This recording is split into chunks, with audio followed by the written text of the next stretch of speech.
আমার চাকরিকে নট করে দিয়ে একজন মাস্টার রেখেছিলেন আপনার মেয়েকে সুশিক্ষায় শিক্ষিত করার জন্য। হ্যাঁ হ্যাঁ, আমার একমাত্র মেয়ে মা সুফিয়ার জন্য আমি রেখে দিয়েছিলাম একটি প্রাইভেট মাস্টার। তা মাস্টার তো আমার মেয়েকে লেখাপড়া শিখিয়ে মানুষের মতো মানুষ গড়ে তুলেছি।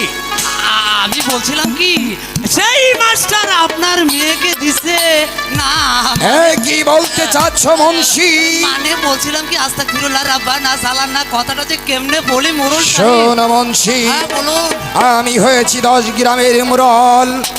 আমার বাড়িতে সামনে, আমার এই বাড়িতে এসে আমার এই সামনে তুমি কি বলতে চাচ্ছ? তুমি তা একবার ভেবে দেখেছো?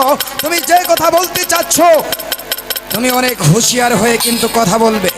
আর এরকম ছিটাছিটি করছে কেন? এখানে দাঁড়িয়ে কথা বলো। আমি আগেই জানি মোরল সাহেব, বাঘের গুড়াই বিকাল গেলে ছোটাছুটি দৌড়াদৌড়ি যেন করুক না কেন তার রক্ষা নেই। আপনি হলেন 10 এলাকার মোড়ল। আপনি চাইলে আমার মতন মুন্সিকে নাকে খড় দিয়ে এই এলাকা থেকে বিচারিত করতে পারেন। তাই তো আমি আপনার সাথে মিথ্যা কথা বলতে পারি না মোরল সাহেব। শোনো মুন্সি, বলুন। তুমি যেভাবে আমার সামনে দাঁড়িয়ে কথা বলছো তা দেখে ভালো মনে হচ্ছে না। তুমি কি বলতে চাও আমার সামনে নির্ভয়ে বলতে পারো। তাহলে বলবো মোরল সাহেব। হ্যাঁ হ্যাঁ হ্যাঁ, তুমি কি বলতে চাও আমার কাছে বলো। তোমাকে দেখে যে আমার গা জ্বলে যাচ্ছি। আজ তুমি আমার বাড়িতে এসে যেরকম শুরু করেছো তা দেখে যে আমার গা জ্বলে যাচ্ছি মুন্সি।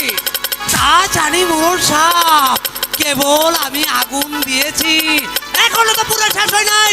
অতএব আপনার যে মাস্টার রেখেছেন আপনার মেয়েকে সুশিক্ষায় শিক্ষিত করার জন্য, সেই বেটা মাস্টার হ্যাঁ হ্যাঁ, মাস্টার কি করেছে?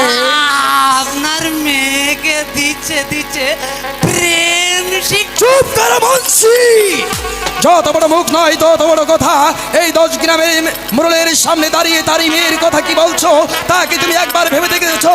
আমি তোমাকে কি করতে পারি আর তোমার কি কঠিন শাস্তি দিতে পারি সেটা কি তুমি একবার জানো মুন্সি? আমি জানি মোরল সাহেব আপনি শাস্তি দিবেন, ভালো কথা। এই যদি আমার দোষ থাকে তাহলে আপনি আমাকে সাক্ষী দিতে পারবেন। অতএব ওই বেটা মাস্টার আপনার মেয়েকে দিচ্ছে প্রেম শিক্ষা। শোনো মুন্সি, তুমি যে কথা আমার কাছে বলেছো আমার কাজে চলে যাচ্ছি, এর পরিণাম কি হতে পারে তা তুমি একবার ভেবে দেখেছো কিনা আমি জানি না।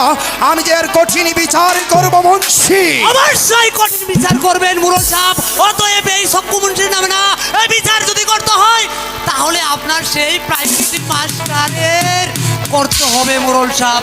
চলুন আমি আপনাকে দেখে দিই। ও মোরল সাহেব, আমি বলছিলাম কি আপনি তো হার্টের রুগী, সেসব যদি দেখুন তাহলে হয়তো আপনি স্ট্রোক হয়ে পড়ে যেতে পারেন।